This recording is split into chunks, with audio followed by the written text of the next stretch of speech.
Hello everyone, सेवा नमस्कार। आज चाहिँ म हाम्रो यात्राको भिडियो लिएर आएको छु। तर यो यात्रा चाहिँ हामीले पुस महिनामै गरेको थियौँ, तर विभिन्न कारणले गर्दाखेरि मैले त्यही समयमा पोस्ट गर्न सकिनँ। त्यसको लागि म क्षमा प्रार्थी छु। आउनुहोस् न त अब हामीसँगै झापा टु भोजपुरको यात्रामा जोडौँ। म ढिलो भए पनि तपाईँहरूलाई भोजपुर घुमाएर ल्याउने छु यही भिडियोको मार्फतबाट। सबैले हेरिसकेर लाइक र सब्सक्राइब गरिदिनु होला fupubadai.com लाई।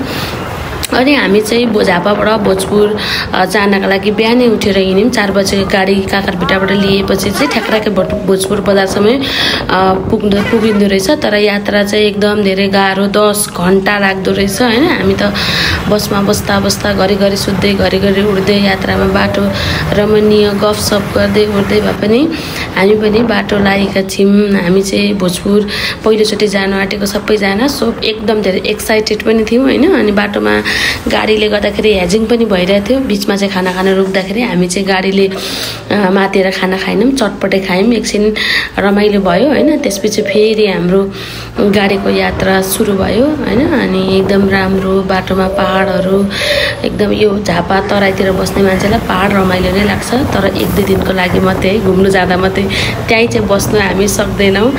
अनि हामी यात्रामा रमाइलो गर्दै हामी गयौँ। हाम्रो यात्रा भोजपुरसम्मको हुनेछ।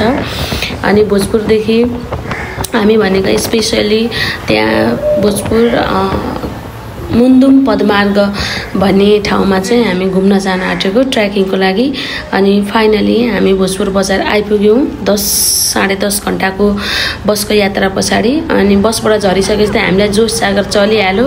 अनि यसो टिकटकको प्रिपरेसन यताउति भ्युजहरू हेर्दै अनि त्यहाँ गएपछि हामीलाई थाहा भयो हामी जुन ठाउँमा जान आँटेको छौँ चखिया भन्दो रहेछ।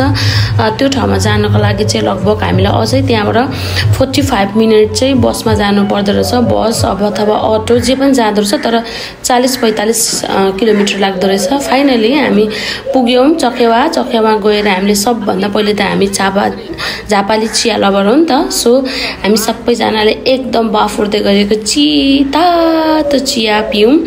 अनि चिया खाँदै भोलिको लागि सेड्युल पनि हाम्रो मुख्य घुम्ने दिन चाहिँ भोलि छ। अनि हामीले त्यहाँ चिया र धनकुटा बिस्कुट खाएर एकछिन त्यहाँको रमाइलो दृश्य हेरेर हामी रात बास बस्यौँ तिनै। र भोलि बिहानै उठेर हाम्रो आज चाहिँ एकदम पदमार्ग स्टार्ट थियो। त्यसपछि हामीले बिहानको चिया खायौँ अनि प्याकेज गऱ्यौँ। 1-2 फोटो पनि खिच्यौँ। मेरो भदैले यही समयमा आफ्नो भिडियो पनि बनाउनु भइहालेछ। यही हामी बसेको ठाउँ चाहिँ यो। बिहान एकदम धेरै रमाइलो, एकदम डाँडा वरिपरि डाँडै डाँडा हैन। बोटबिरा चाहिँ खासै नभएको डाँडाहरू, तर एकदम मौसम यति धेरै राम्रो, बाटो यति धेरै राम्रो। हामी त एकदम यति धेरै खुसी भयौँ। तर खुसीको साथसाथमा यो ज्यान चाहिँ अलि ठुलो भइगएछ। हामी हिँड्नु नसकेर भनेको बाटो पनि सुरुदेखि नै गलिहाल्यौँ क्या हिँड्दै। तर बाटो एकदम रमाइलो। घरैबाट जाँदाखेरि एकदम हिँड्ने, हामी रमाइलो गर्ने, इन्जोय गर्ने भनेर गएको हुनाले यति धेरै इन्जोय गरे, यति धेरै रमाइलो गऱ्यौँ। अनि मौसमले एकदम धेरै साथ दिएको, ठाउँमा घरिघरि ब्रेक दिँदै एकदम टिकटकको लागि प्रिपरेसन। यो चाहिँ हाम्रो सिग्नेचर स्टेप हो हैन। अनि एकदम मौसम धेरै राम्रो, हिम श्रृङ्खलाहरू देखिएको, डाँडामा यति धेरै रमाइलो, हावा चिसो त्यही भन्छ नि जुमसुमे बगर 12 बजे हावा सरर भनेछ। तर यहाँ 12 चाहिँ बजेको थिएन, बिहानको मौसम थियो। तर यति राम्रो थियो नि, मतलब जे होस् हामीले ट्रेकिङ चाहिँ हामी पहिले घुमि चाहिँ राख्छौँ। तर हामी स्पेसली ट्रेकिङमा चाहिँ पाथिभारा मन्दिर गाउँको बाइकहरूतिर जाँदैनौँ। तर यो ट्रेकिङ चाहिँ यति धेरै रमाइलो भएको थियो। गफ गर्दै विश्राम गर्दै कुद्दै, घाममा हावा आउँछ, घरि जाडो हुन्छ, घरि गर्मी हुन्छ। जेस एकदम धेरै नयाँ अनुभव, रमाइलो एकदम। जेस 365 दिनमा हामीले 5-6 दिन चाहिँ ट्रेकिङ गर्नुपर्ने रहेछ भने हाम्रो यो फर्स्ट ट्रेकिङ अनुभवबाट हामीले लियौँ हैन। अनि हामी मुन्दुम पदमार्ग चाहिँ यो चाहिँ हामी चाहिँ अलिकति 3 घन्टा जति हिँड्नु पर्दो रहेछ। अनि हामी चाहिँ एकदम व्यवस्थित भएर गएको थियौँ।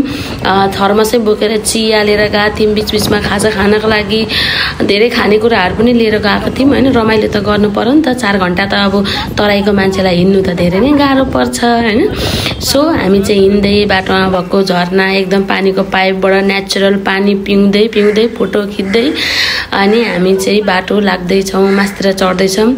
मुन्दुम पदमार्गमा चाहिँ धेरै हामीले जस 5 दिनको टाइम चाहिँ लिएर आउनु पर्दो रहेछ। हामी चाहिँ तर क्रुसियल टाइम लिएर गएको थियौँ।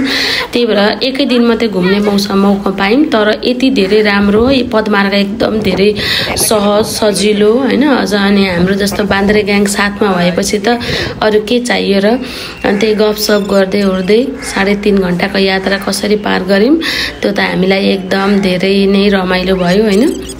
गफ गर्दै गर्दै फाइनली आइपुग्यो। यो चाहिँ हाम्रो के भन्छ डेस्टिनेसन ठाउँ हो हैन, डेस्टिनेसन एरिया। अनि त्यसपछि चाहिँ यहाँ चाहिँ हामीले आएर धेरै रमाइलो गर्यौं हैन। भ्यूहरु एकदम धेरै राम्रो, डाँडामा भएर एकदम हावाको बहाव त्यस्तै, एरिया त्यस्तै। तर हामी सिजन भन्दा अलिकति अगाडि गएछौं।